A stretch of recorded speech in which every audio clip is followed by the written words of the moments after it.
Olá, estamos no estúdio da Escola Municipal de Saúde para mais um programa Compartilhando Conhecimentos. Este programa é ao vivo e é um prazer ter você aí deste lado. Eu sou Laura Santucci e hoje falaremos sobre o 6º Congresso de Reabilitação Profissional que aconteceu nos dias 15 e 16 de agosto, aqui em São Paulo, no Palácio das Convenções do ANB.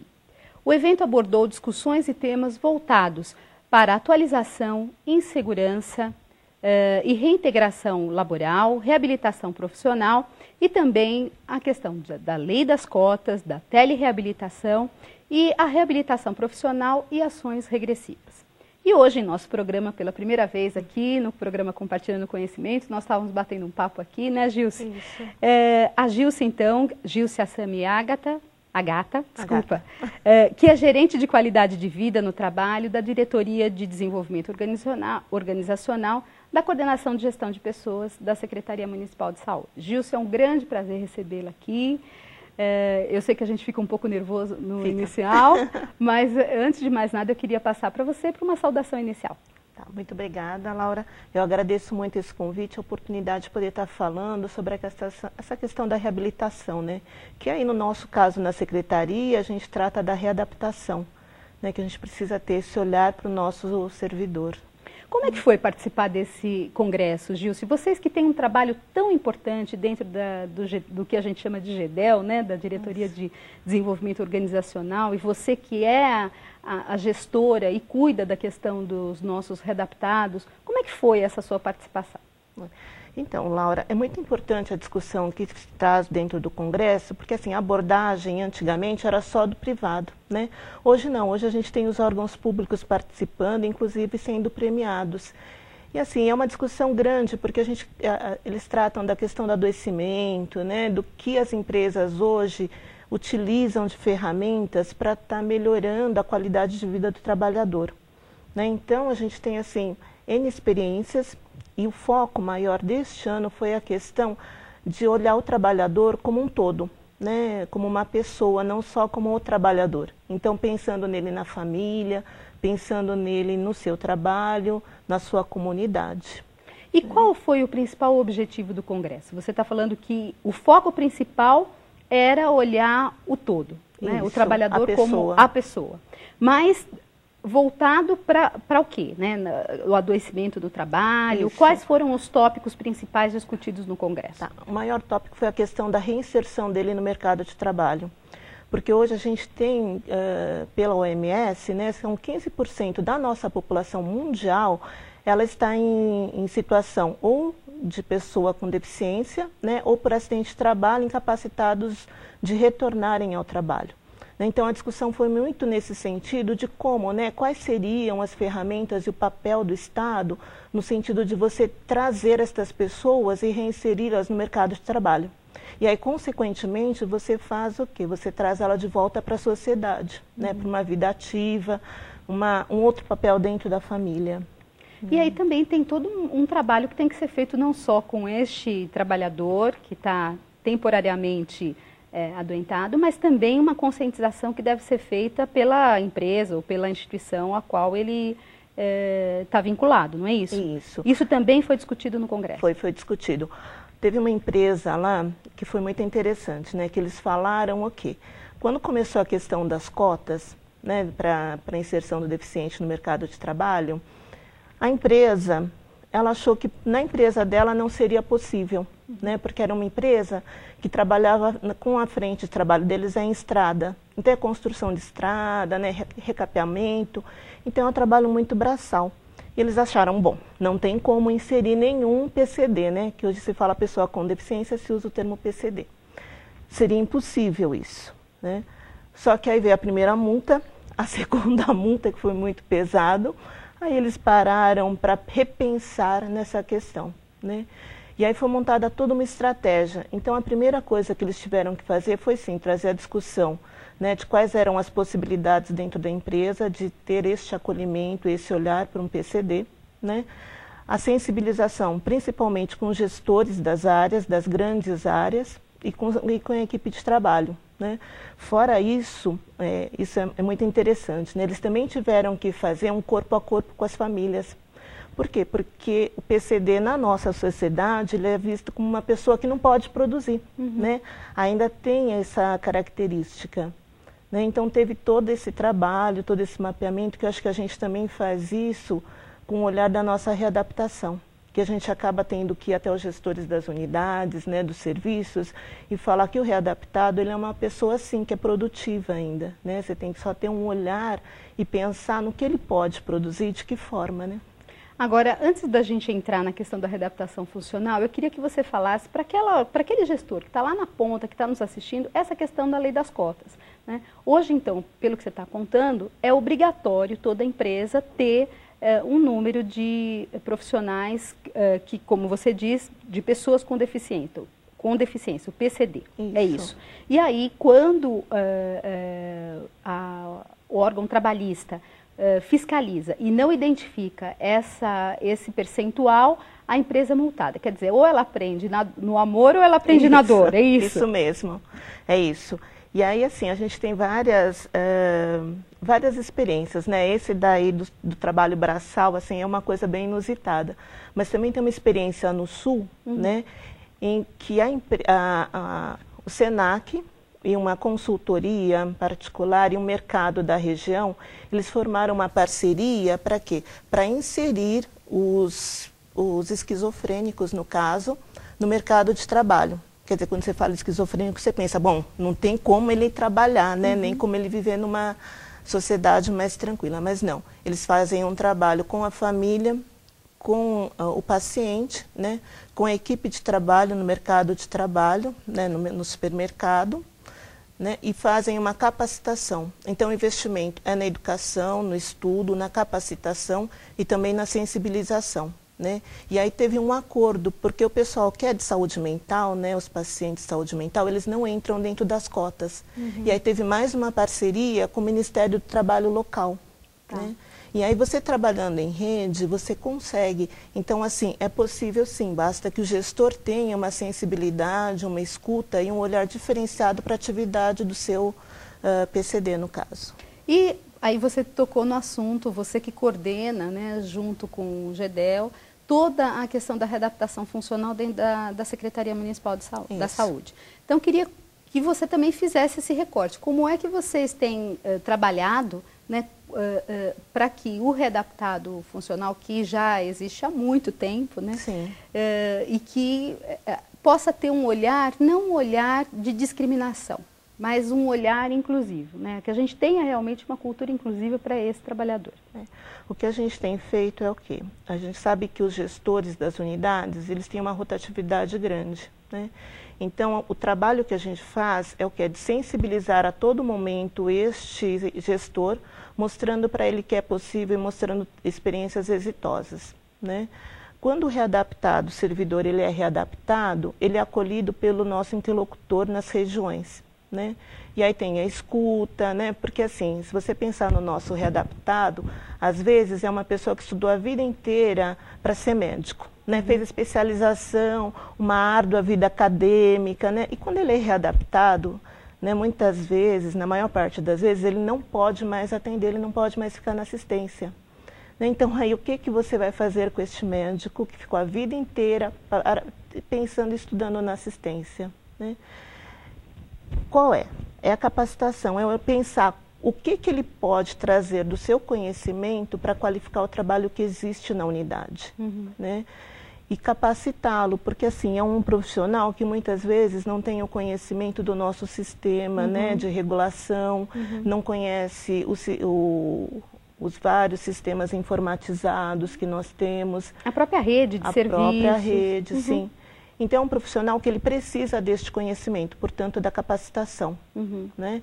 E aí é feita uma conversa na unidade, né, para que a gente possa, junto com o gestor, descobrir uma nova forma de trabalho.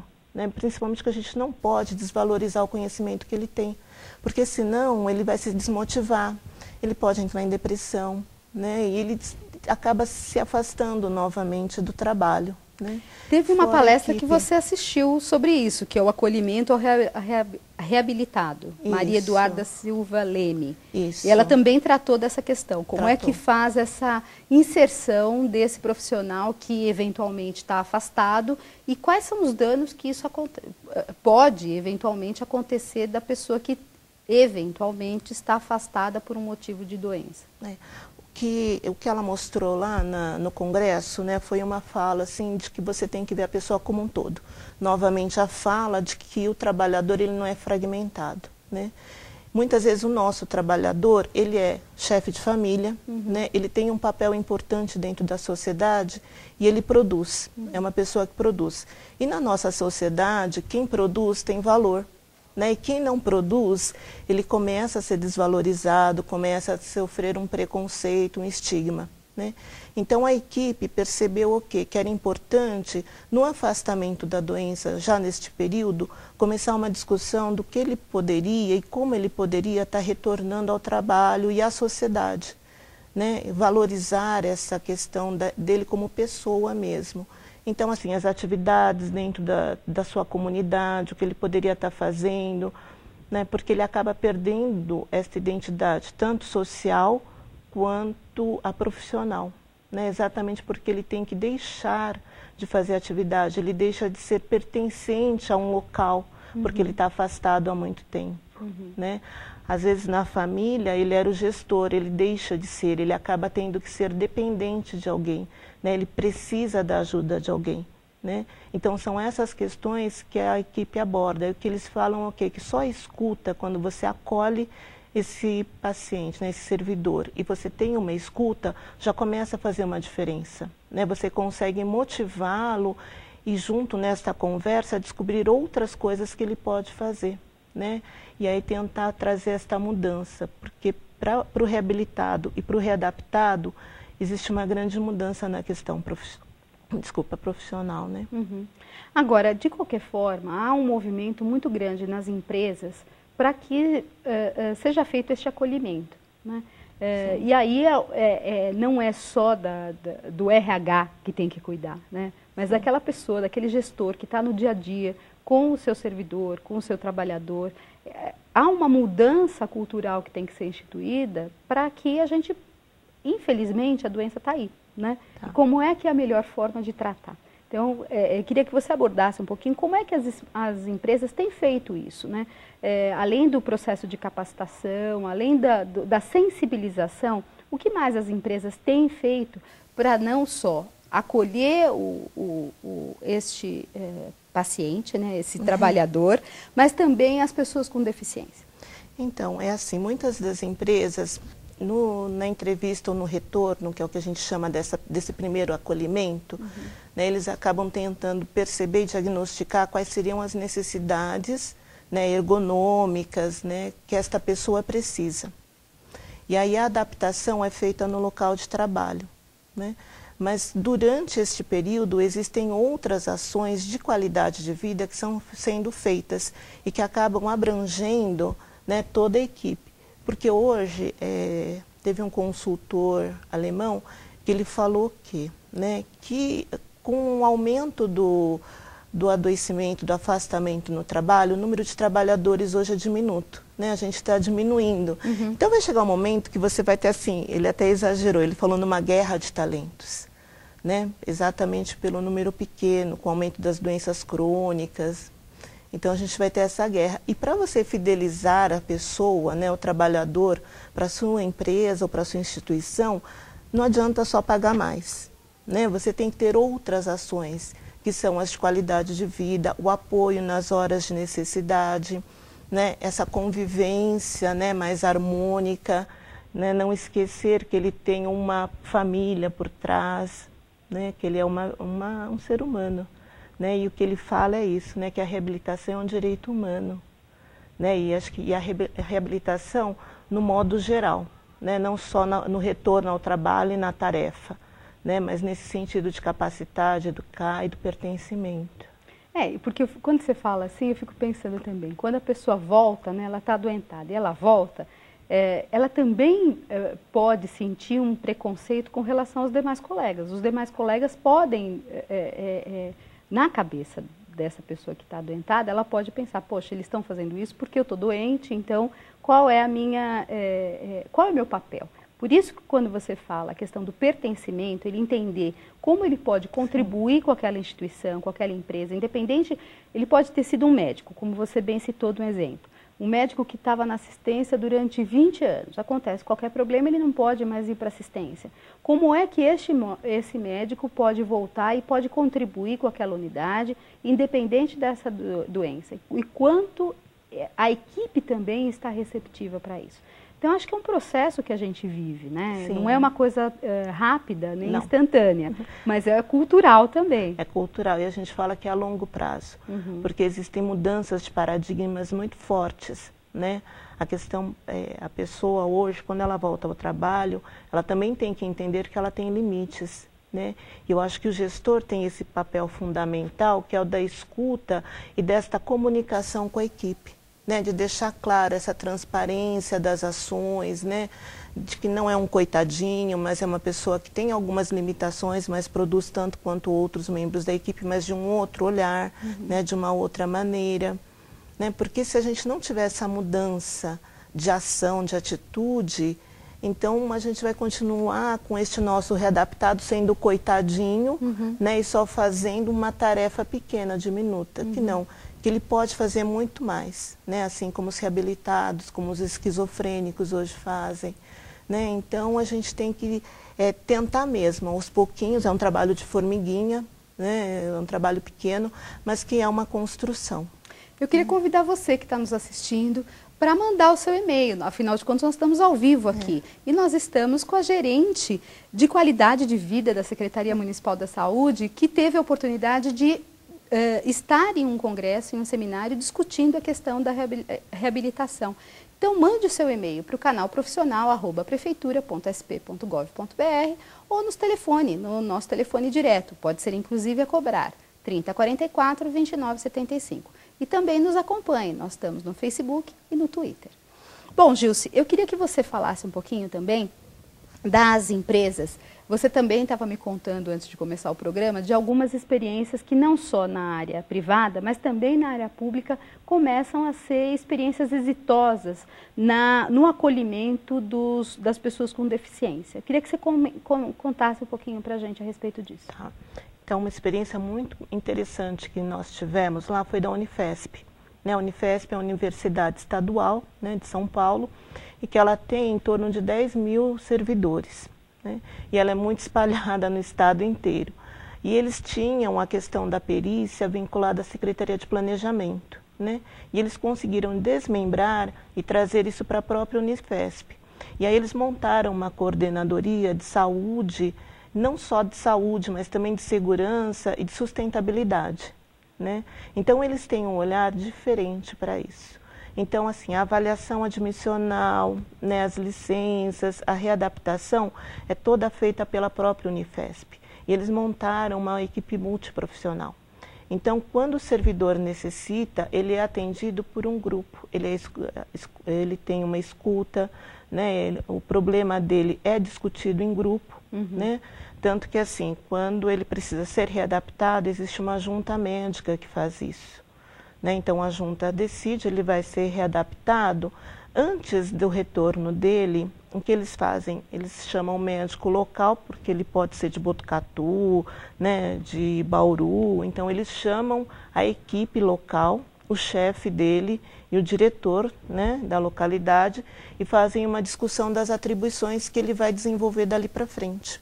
Né? Então, ele já sai com um rol formatadinho.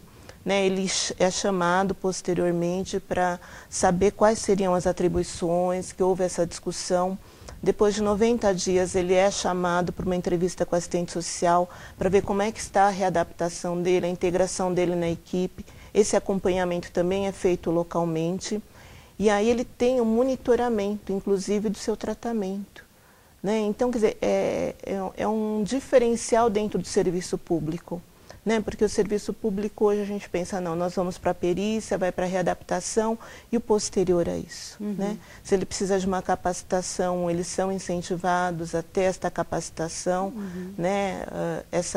Muitas vezes a pessoa tem que estar melhorando, inclusive o seu nível de escolaridade, né? Eles são encaminhados para isso, né? Então tem um diferencial no trabalho deles e é público, né? Então eu acho que é possível também para nós da Secretaria termos um diferencial no atendimento ao nosso servidor. Isso de uma forma geral, não pensando só no readaptado.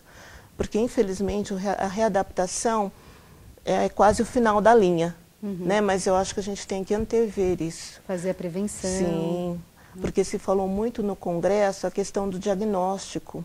Né? Então, se você tem um adoecimento, né, grande dentro da empresa, você tem que investigar, né? Ver o que causa esse adoecimento, em pensar em estratégias para que ele não exista, né? Uma prevenção de situação de risco, mas isso tudo depende de diagnóstico. Né? E aí de sentar e de planejar e depois monitorar para ver se realmente isso está dando certo. Você está dando esse exemplo da Unifesp, né? Que é lógico que a gente não tem como não trazer para dentro da secretaria. A gente olha isso e fala, puxa, olha que trabalho interessante, que começa lá na admissão. Sim. Né? Então, se você conhece quem é que você está admitindo, mesmo que seja por concurso público, mas que você tem um perfil de saúde desse trabalhador e que você faz um acompanhamento, inclusive preventivo, identificando, é claro que isso também há uma questão da retenção desse profissional. Quando ele se sente, tenho eu essa impressão, né? Quando ele se sente acolhido, a tendência é que ele permaneça no serviço público, né? Que ele fique no serviço público porque ele sabe que ele tem ali uma qualidade de vida e de trabalho vinculado num caso de uma emergência. Isso também acontece. No caso das empresas privadas, o que você viu, né, das empresas com relação ao acolhimento? Porque a gente às vezes pensa isso, né? Ah, então, a empresa privada é mais fácil, ela tem dinheiro, ela pode trabalhar de uma outra forma. O que você viu? E queria também te perguntar qual é a cota de inclusão das empresas? Qual é o percentual? Como é que está sendo feito esse cumprimento? Essas duas questões antes da gente finalizar e ir para o serviço público novamente. A cota é de 10%. Né? Inclusive no nosso serviço público, voltando um pouquinho, ela também é. Então no ingresso, todo concurso público, a gente tem que deixar uma porcentagem para os deficientes, para os PCDs. Né? E assim, na empresa privada é fácil, um pouco mais fácil a questão financeira. Né? Mas também o outro lado também existe, que é a sensibilização e o preconceito das pessoas em relação aos incapacitados. Sejam eles reabilitados, sejam eles PCDs, né? Existe esse preconceito. Só se quebra isso com muito trabalho, com esse trabalho de formiguinha, que é a fala, que é demonstrar que tudo é possível, né? E assim, para eles também, eu acho que para o privado, tem um outro lado, né? Se você tem um grande número de trabalhadores afastados da sua empresa, financeiramente é prejudicial. Né? Então, se pôs na balança isso. Né? Quanto que se gasta com um funcionário afastado e quanto que o investimento na saúde dentro da empresa poderia mudar esse perfil. E é isso que eles estão fazendo hoje. Aliás, o INSS também está fazendo isso. Né? Porque nós tivemos uma fala com o presidente do INSS e que ele trouxe a seguinte questão, né? Que hoje o número de afastados e de benefícios que eles estão pagando é alto demais. Né? E eles fizeram um estudo em que o setor de reabilitação do INSS, que estava fragmentado, se ele estiver funcionando plenamente, né, eles conseguem diminuir os benefícios pagos, inserir as pessoas no mercado de trabalho, resgatando o profissional, o ser humano, né, o cidadão, né? E o valor que estava sendo pago, eles começam a receber uma porcentagem menor, mas então, entra dinheiro, não sai mais. Né? Então, eu acho que esta é a lógica hoje. Né? Infelizmente, tudo vai pela questão mais financeira primeiro, mas que não inviabiliza depois de você poder ter esse olhar mais social, mais do cidadão mesmo. Não, e é bem o que você colocou enquanto congresso, né? Poder enxergar esse profissional, esse trabalhador, como um trabalhador que ele é um todo, ele não está fragmentado. O fato dele estar doente momentaneamente, pode ser uma situação momentânea, um acidente que ele tenha sofrido na empresa, enfim, e o que o deixa afastado e que depois no seu retorno, como vai ser feita a inserção, passa por um processo de acompanhamento, monitoramento, tanto da instituição privada quanto da pública. E aí, Gilson, eu queria que você falasse um pouquinho do trabalho de vocês, que você mesmo falou que é um trabalho de formiguinha, que é um trabalho do dia a dia, que é processual, mas eu queria que você falasse um pouquinho, porque é um trabalho importante, é um trabalho também que é feito pela Prefeitura como um todo, né? A Secretaria de Planejamento, a nossa SEMPLA, tem as regras, tem todas as orientações com relação ao servidor readaptado, mas eu sei que você faz um trabalho muito importante com as nossas coordenadoras regionais de RH e que você tem os seus interlocutores também. Queria que você contasse um pouquinho desse trabalho. Tá. Então, Laura, hoje nós somos em mais de, aliás, estamos beirando aí os 2.000 readaptados. Né? Isso dá uma porcentagem em torno de 12%, 13% dos profissionais da saúde. É um número grande também, é um número muito grande, né? Esses readaptados, eles já tiveram momentos anteriores, né? Então, eu acho que, assim, antes de entrar no programa, acho que enfatizar que o gestor tem um papel importante na questão do adoecimento do servidor, né? Ele tem que perceber que o trabalho, né? Como que é o seu funcionário. Porque se você está numa equipe, você conhece as pessoas que compõem esta equipe. Né? Você sabe o perfil, queira ou não, você conhece um pouco da história dessa pessoa. Né? Então, se você percebe algum diferencial nela, você tem que ter esse olhar para tentar escutar e saber se ele está tendo algum problema, né? Ver a questão dos processos de trabalho, que eu acho que também é importante, para tentar evitar este adoecimento. Né? A questão ergonômica, né, que hoje a gente fala muito, principalmente o SAMU. O SAMU, hoje a gente tem um número de readaptados muito grande, né, e ele acaba sendo diferenciado porque são pessoas que estão na rua, né, eles sofrem assédio na rua, a questão ergonômica, porque às vezes eles têm que carregar um paciente, descer do 10º andar até o térreo com o paciente na maca. Né? Então, a gente tem que ter um olhar diferenciado e pensar em algumas ações de qualidade de vida, sim. Né? E é isso que a gente está tentando trazer pelo programa. Né? Que os nossos interlocutores, que a gente possa pensar juntos em ações que possam minimizar as questões de preconceito e trazer um pouco mais de qualidade de vida para os nossos readaptados. Né? A gente tem feito um acolhimento no retorno dele ao trabalho, tem feito uma intermediação com o gestor da unidade, uma intermediação com a equipe, né? A questão das atividades, das atribuições, a gente tem interferido sim, que é exatamente para que se quebre o preconceito de dizer que readaptado só serve para ler diário oficial, ou ficar para digitar, ou para ligar. Né? Eu acho que o nosso readaptado, ele pode muito mais do que isso. Claro. É um potencial que ele tem que ser explorado. Né? E a gente só vai conseguir isso se a gente tiver uma capacitação adequada e um investimento na educação. Né? Agora você estava falando, e aí é muito importante para você, gestor, que está nos assistindo. Sim. Quem são esses interlocutores? Eles são só interlocutores nas nossas coordenadorias regionais ou também nas supervisões nós temos interlocutores, pessoas que nos ajudam? Sim, Se aquele gestor que está lá nos assistindo identificar, puxa, eu estou com um problema com um servidor que está entrando em readaptação funcional ou que está com um problema de saúde, quem que ele procura? Então, nós temos interlocutores que são do desenvolvimento de pessoas, né, nas coordenadorias e na supervisão. E também hoje nós estamos elencando nas nossas unidades os responsáveis pelo programa de readaptação funcional. Né? A gente está alinhando todo esse trabalho para que a gente possa realmente estar próxima do gestor e deste servidor, para dar este apoio, né, e ajudar nessa dinâmica junto até com a equipe. Porque a gente sabe que às vezes a equipe não entende o papel do readaptado, não entende as limitações. Porque muitas vezes a maioria das nossas experiências mostra o quê? Que o readaptado sempre foi aquele servidor que sempre trabalhou demais, sempre fez além do que ele podia, né, ou do que ele precisava, ou do que pediam para ele. Ele sempre foi além. Né? Então, no retorno, qual a expectativa? É que ele continue fazendo este além. Né?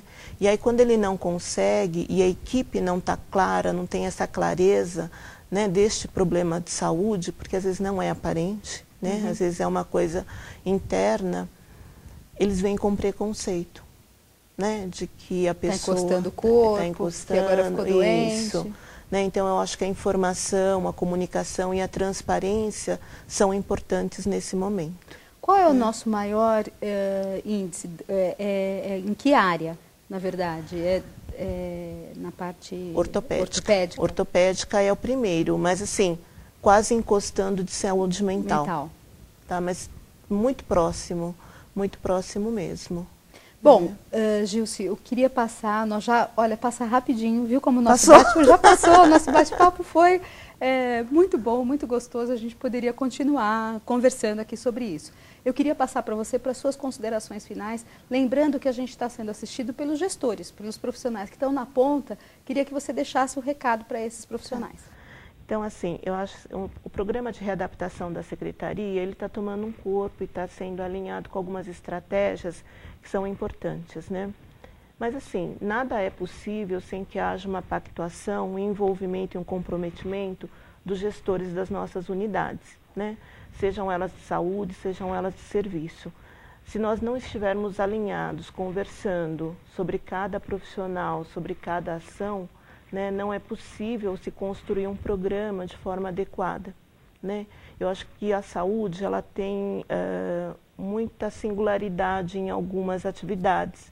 E se a gente não tiver prontos para receber esse readaptado, né, inseri-los e conversar e trocar uma ideia, tivesse escuta não só para o readaptado, mas para a equipe, eu acho que a gente tende a não ter uma construção adequada. Por isso que eu acho o gestor que está aí na unidade, tem dúvidas, está com problema com o seu readaptado, pode nos procurar. Né? Nós ficamos lá no GEDEL, o e-mail do GEDEL é gedel@prefeitura.sp.gov.br. Né? O pessoal já vai colocar gedel@prefeitura.sp.gov.br. Isso, né? E aí eu acho que assim, qualquer dúvida nos procure. Hoje também nós temos um problema que também é um problema, mas que eu acho que é um problema sadio, né? Que é o retorno de alguns servidores que estão afastados há 10, 15 anos. Porque o DSS, Sempla, tem revisto alguns casos de afastamento e os que são possíveis, eles estão retornando, readaptados ou não.